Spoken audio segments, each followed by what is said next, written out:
Hey, it's Jen Strouser, and I'm once again in the Gotham Quilts Unsupervised because I beat everybody else in today. Here's the window display outside. I wanted to show you, every time I come into the shop, they change things around. Part of it is my fault. I don't come in often enough, and I haven't been in since, I don't know, November last year at the latest. But we've got our Gramercy Park quilt kit, which is these New York City fabrics designed by Andrea and Yvette at the shop, and it's exclusive to Gotham. But look how cool that is. And the skylines there, they're made up with words that are the names of subway stations or neighborhoods or something. I don't know New York that well. I come here and then I sneak out. I can get to the shop and that's about it. We have embroidery thread because we sell Bernina embroidery machines. Got this great little shelf of impulse purchases, which I really like. It's new. Some fun little things on the counter. Let's see. All right, so when you come in here, here's the display of Bernina machines. In addition to I don't know what that is. Is it a Q20 or a Q16? A Q16, a tabletop machine, which is nice. I might play with that today, we'll see. All the different Berninas, and I have, this one is my Florida machine, and then I have a 570 up there, but I have, you know, the one with polka dots. Here's our intertwined kit, which is so pretty. Here's one of my favorite quilt patterns, rotation, that I designed. Again, this is in the My NYC fabric, which was fun to work with. Here's all the different city-themed fabrics. Usually this shelf used to be new releases, so there's some wovens, which might have to come home with me to be added to my Kawandi stash. There's, I'm not even really sure what the collections are. That looks like some Tula, and I'm not sure who that one is. But these are probably the latest collections that have come in. Here's the rack of patterns. And my favorite is always to look through and find mine because I'm a total narcissist. And here's my friend Laura with her exploding heart quilt, which is fun, and there's only 2 left on the shelf. Wow.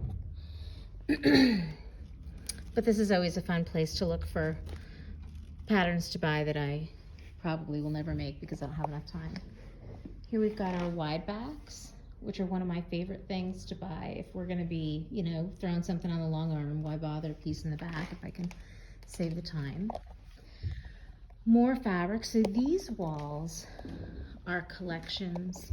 Looks like it's, you know, so there's some Carolyn Friedlander there, some is that Tula? I'm not sure. I've kind of fallen off the Tula bandwagon. I still love her art, but I don't want to collect all of it. But yeah, there's a lot of Tula pink fabrics, and all of our fat quarters organized by color. Another kit that we sell for log cabins. Let's see, our fat quarter bundles. These are all individually curated by the shop. So these are stuff that employees put together. This is a fat quarter bundle that I curated, and it is all wovens for Kawandi. So, because those are my favorite to work with. So there's some Essex linen, some of the ones that I pointed up up front. I'm not sure what they are all called, but these are all, they just feel lovely, and they will make a beautiful, subtle Kawandi, which I really enjoy. So I'll have to bring one of those home. And then Andrea did one too.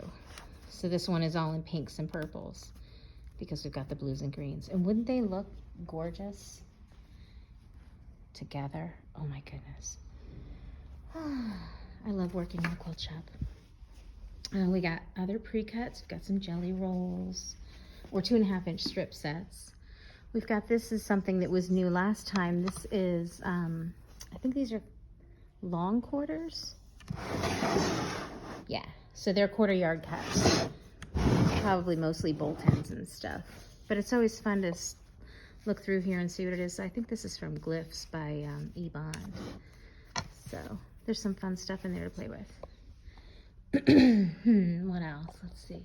Safety first. There's the fire extinguisher. This pattern is one that I did the sample for the shop. Look at, this is the pattern. And then look at how Andrea colored it. Isn't that cool?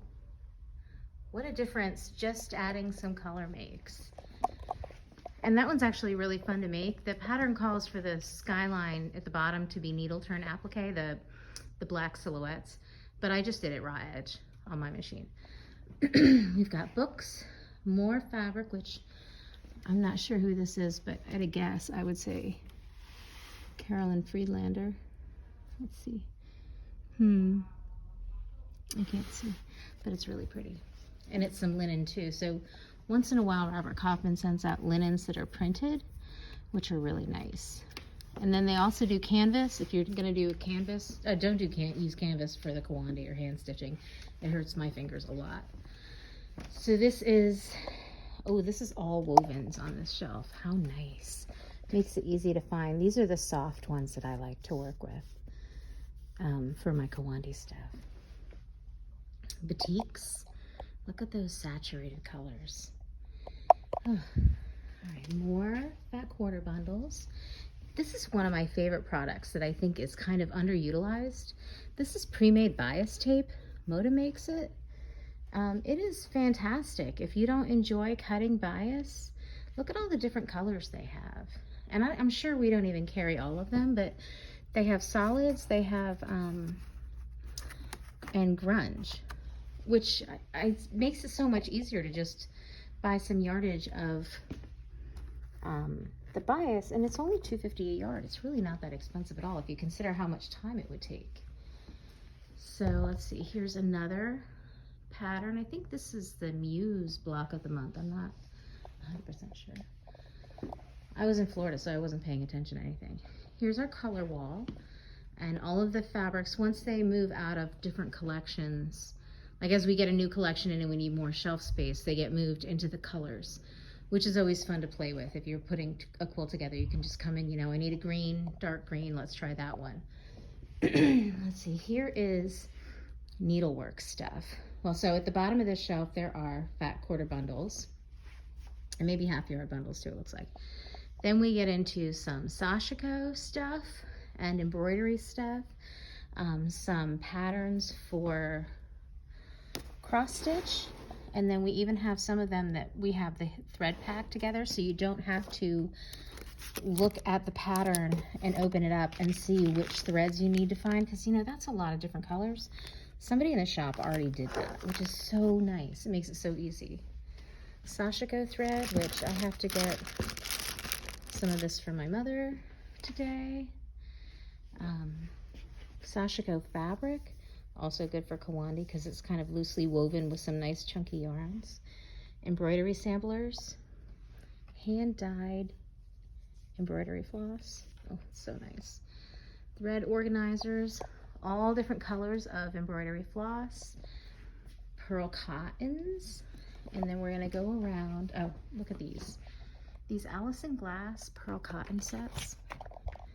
Look at those colors. They're so good. And there is also, this is the one that I picked up. Whoops. As I destroy the whole display. Variegated. All right, I gotta hurry up because I gotta pick these up before somebody comes in and figures out that I'm knocking everything over. But I'll get those in a second. All right, this is my favorite. So this is what I use the most with Kawandi. The pearl cotton is what I use with embroidery. I like the 12 weight spaghetti thread when I do Kawandi. It's just a little thinner. It still gives me a nice graphic line, but it's not quite as much resistance when I pull through. And we've got this really pretty pastel-y bundle. And then down at the bottom, there's some variegated ones. These are the ones that I've been working on making sure I buy all of them, but what happens is I usually buy the same one 3 or 4 times, but I don't mind. Let's see, some little embroidered toy kits. Here's wool, if you're trying wool applique. So this is what we've decided is our favorite wool, is the Sue Spargo merino wool.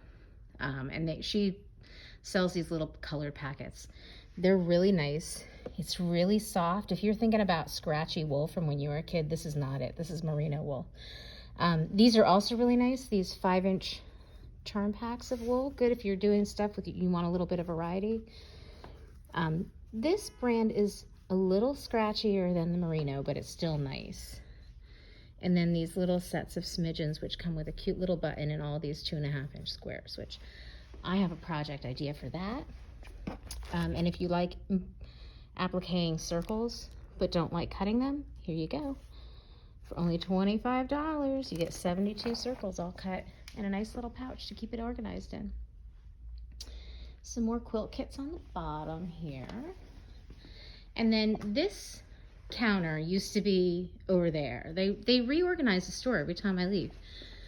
So here's our panels, and then this is all new shelving. This is our solids section, which I've been really getting into solids. When I'm not doing handwork, I want to play with solids. But look at all the colors we have. And I would say that, let's see, they're probably mostly Riley Blake. Oh, so there's some Free Spirit, there's some Riley Blake, there's probably some Kona in here. It's all different brands. So if you have one you particularly like, we probably have it. Here's the sale section. Let's see what's in here. Oh, cats. Of course, there's scissors. We always have lots of fabric with scissors on it in the store.